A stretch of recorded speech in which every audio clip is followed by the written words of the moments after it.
Bayan, posibleng humina at maging low pressure area na lamang ang binabantayan na si Bagyong Kaloy, pero may isa pang LPA na nagbabadyang pumasok ng PAR. Ang update sa mga yan at pagsipa ng heat index sa malaking bahagi ng bansa, alamin kay Pag-asa weather specialist Benison Estareja. Magandang hapon, Kenneth. Para sa lagi ng ating panahon, easterlies pa rin o yung hangin nagmumula sa may Pacific Ocean ang nakaka-apekto sa halos buong bansa. Ang Tropical Depression Kaloy nasa loob pa rin naman ng Philippine Area of Responsibility at huling namataan kanina alas 8 ng umaga at 485 kilometers silangan ng G1 Eastern Samar. Wala itong direktang epekto at nagdadala lamang yung top o yung outer part nitong si Bagyong Kaloy sa may Eastern Samar and Dinagat Islands, mga kalat-kalat na ulan at mga thunderstorms. Habang may isa pang low pressure area na mas malayo sa ating area of responsibility at huling namataan kaninang umaga at 1,825 kilometers silangan ng Mindanao. This low pressure area wala magiging epekto at hindi rin papasok ng ating PAR.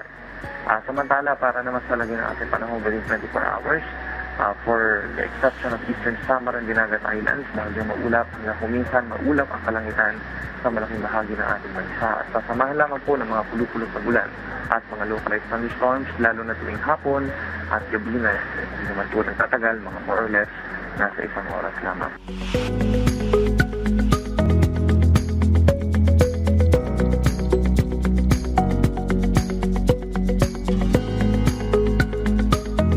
Pagdating naman sa ating heat indexes, yung forecast heat index for this afternoon for Metro Manila, 41 to 42 degrees ang maximum, habang ang pinakamatataas ay dito pa rin po sa may areas kagaya po ng Apari Cagayan, Dagupan Pangasinan, San Jose Mindoro at Kasiburan Aurora hanggang 44 degrees na heat index or mararamdamang init. Kaya tayo pa rin ng Pag-asa, stay hydrated at make sure na meron lang light colored na damit kung lalabas po ng bahay, na may kasama rin ng payong at sombrero para iwas heat stroke.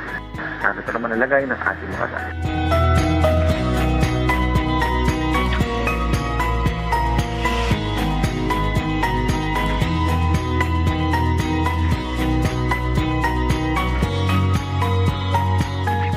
Kaya manalagay ng panahon ngayong araw po. Ako muli si Benison Estareja. Magandang hapon. Maraming salamat Pag-asa weather specialist Benison Estareja. At yan ang update sa mga oras na ito. Muli sa pabago-bagong panahon, maging listo dahil ligtas ang may info.